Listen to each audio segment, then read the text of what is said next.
Good morning, students. In chapter 2, chemistry, we have studied about the flow chart of separation of gases from air. Separation of air into its component gases. Now here we will study that flow chart in detail. This diagram is in your book but no explanation is there. I'll explain this diagram step by step that how air can be separated into its component gases. So following steps are involved in this process. What is the first step? First step is air is first filtered. You see that here it is in this diagram, it is written, it is filter. This is the filter. So air is first filtered. Why it is filtered? To remove dust, water vapors, carbon dioxide gas, so that pure air can be fed into the next chamber. Now what is the next chamber? In this next chamber, air is under pressure. See, this is these are the compressor where air is compressed. So air is kept under high pressure. Okay, and then this hot air comes into the next chamber. What is this chamber? This chamber is known as condenser. This chamber is known as condenser, where we see that here freezing cold water is coming inside these pipes. It is rotating through the whole chamber, and this water goes out. Then again, so this is a continuous process. Freezing cold water is coming in this chamber and it is moving out.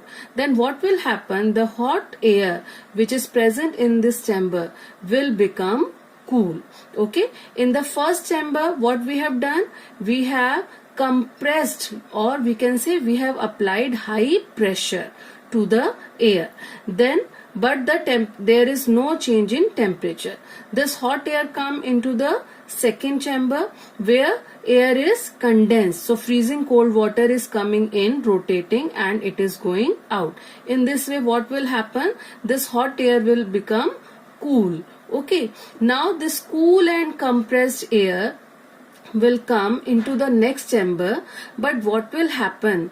The carbon dioxide present in the air will be converted as dry ice. We have already studied that what is dry ice. It is basically the carbon dioxide which is under high pressure and low temperature. So it will become dry ice, so it will be separated at this point.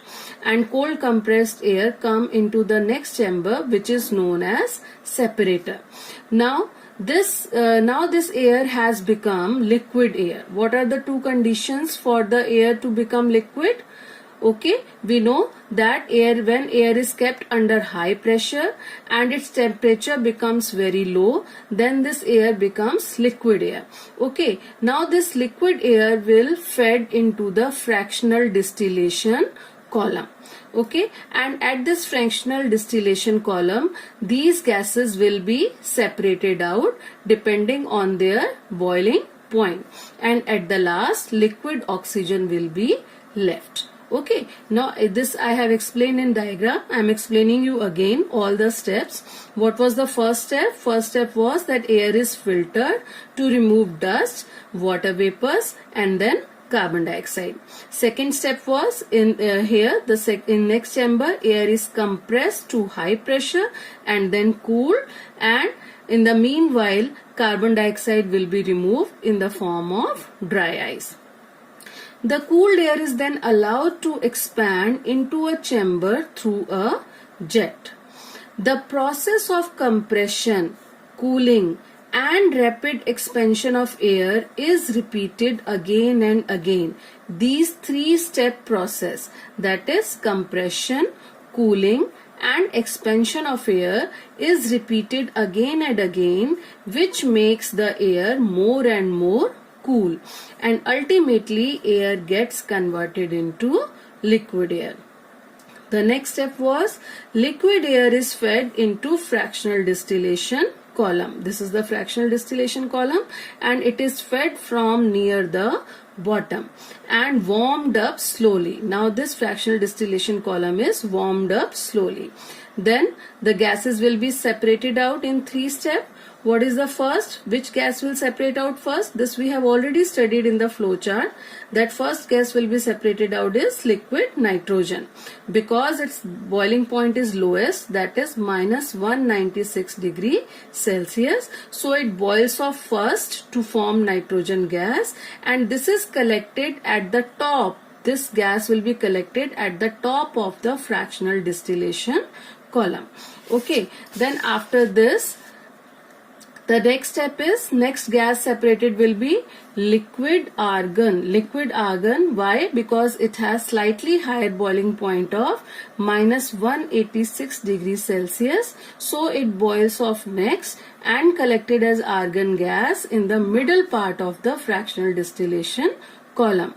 The third step is liquid oxygen, which has the highest boiling point. Okay, that is minus 183 degrees Celsius. So it will boils off last, and it will be collected as oxygen gas from the bottom of the fractional distillation column. So I can summarize this again. Air, it is compressed, cooled, and expansion is done. Then it will convert into liquid air. Now this liquid air is allowed to warm up, and it is fed in the fractional distillation column, where all the 3 gases are separated depending on their boiling point. Nitrogen gas will be collected at the top of the fractional distillation column. Argon gas will be collected at the middle of the fractional distillation column, and oxygen gas will be collected at the bottom of the fractional distillation column. In this way, air is separated into its 3 main component gases. In this way, all the gases can be separated from air by the process of fractional distillation. Okay, thank you.